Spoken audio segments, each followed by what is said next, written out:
Salve, salve! Estamos chegando com mais uma edição do podcast a mesa redonda do GE. Comigo, André Rizek, com Paulo Vinícius Coelho. Diga lá, PVC. Vamos voltar no tempo. Quando o Palmeiras ganhou do Atlético, no dia 28 de outubro, o muro do Nino Urubu apareceu pichado. Renato Burro.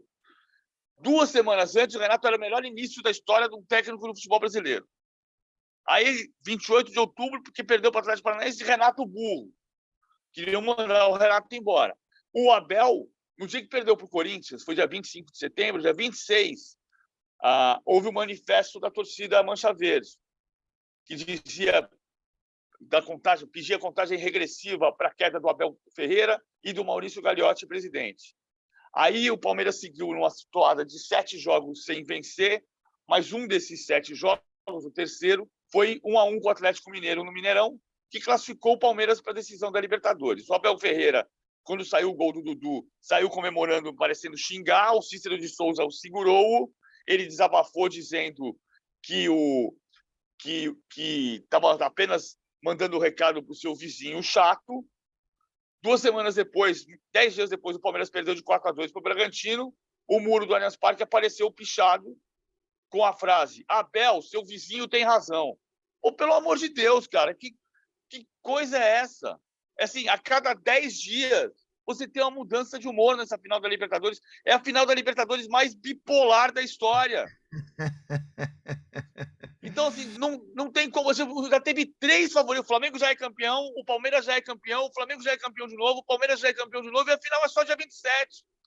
Sobre a decisão do Abel, cara, eu divirjo. Quer dizer, divirjo. Você só falou que houve um exagero, né? Você não disse se achou correta ou errada. É difícil avaliar. Eu escalaria o time titular, mas eu entendo que ele está fazendo o plano dele. Também, exatamente. Porque, assim, a gente fala de fora, né? A gente observa de fora. O cara lá dentro é que tem todo o acesso aos números, se os jogadores estão para se estourar, mas, por exemplo, muita gente entrou no jogo. O Rafael Veiga entrou, o Rony entrou, o Scarpa entrou. Então, assim, no sentido de você se estourar, claro, você tem menos chance de se estourar jogando 20 minutos do que 90. Mas os jogadores entraram no campo quando a coisa apertou. Eu só acho que o Abel falhou com o sentimento do torcedor, tá? Eu não vou aqui fazer um escândalo, tempestade em copo d'água. Pontualmente, eu acho que a comissão técnica do Palmeiras, eu não sei se isso envolveu a direção. Então, por enquanto, eu fico só na comissão técnica. Faltou com a temperatura do jogo, né? Estádio lotado, o São Paulo vinha de uma atuação trágica contra o Flamengo. Uma derrota ali para o Palmeiras deixaria o ambiente muito tenso no Morumbi. São Paulo entraria na zona do rebaixamento, né? Ele seria ultrapassado pelo Juventude. E acho que assim, a comissão técnica não atendeu a esse anseio. Não é só pelo time reserva.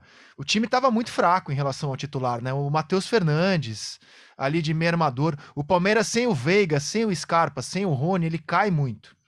E o São Paulo, por outro lado, para não parecer que a gente está falando só da derrota do Palmeiras, o São Paulo, aparentemente sem saber que o Palmeiras jogaria com time reserva, até porque a escalação do São Paulo foi divulgada antes e todas as entrevistas do Luciano, do Ceni, mostravam que o São Paulo esperava a força máxima do Palmeiras.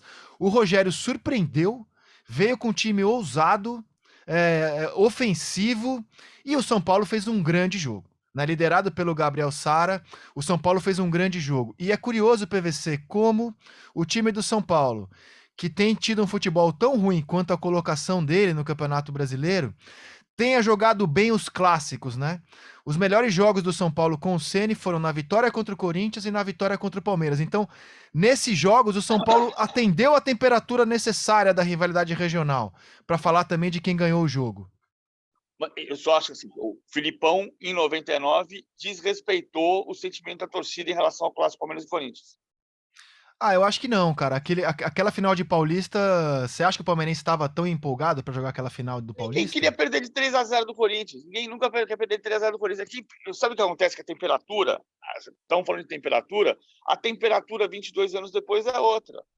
A situação era Exato. Acho que tem idêntica. casos e casos, né? Casos e casos, né? 99 o Palmeiras já tinha passado pelo Corinthians na Libertadores, que era o que interessava, e estava disputando o título da Libertadores, né? E aquele jogo era uma final. 3 dias depois, exato. É diferente da situação agora, né? O jogo é só no outro sábado contra Eu acho. E a chance, PVC, de rebaixar o São Paulo, cara, que nunca caiu, né, cara? Seria assim um mini troféu pro Palmeiras também. Seria, mas assim, eu entendo tudo isso, acho que isso está inflado pelas redes sociais. Está muito inflado. Acho que tem uma contradição ou tem uma diferença de planejamento do que o Abel está fazendo dessa vez em relação a um ano atrás. Porque um ano atrás ele jogou com o time titular contra o Flamengo, 9 titulares da Libertadores, e jogou com o time a 9 dias da decisão da Libertadores, exatamente como o jogo contra o São Paulo estava a 9 dias desta decisão da Libertadores. Há 9 dias da decisão passada, ele jogou com os titulares, 9 titulares. E jogou os 2 jogos seguintes com reservas, tirando a derrota para o Ceará, que ele jogou com Gustavo Gomes e 10 reservas. Dessa vez ele podia ter repetido a estratégia e ele mudou a estratégia. Por que ele mudou a estratégia? Não sei. Ele está pensando na final da Libertadores e desconsiderou a rivalidade com São Paulo. Mas, a grosso modo, a situação é igual à do Filipão de 99. E se o Filipão de 99 toma 3-0 do Corinthians e perde a Libertadores, ele ia ser questionado.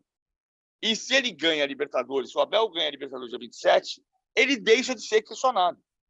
A final das Libertadores mais bipolar da história, ela vai ter o êxtase depois da decisão de Montevidéu, se o Palmeiras ganhar. E aí ninguém vai tocar no assunto do São Paulo. Meus amigos, um ótimo fim de semana para vocês. Na segunda-feira estamos de volta. Tchau!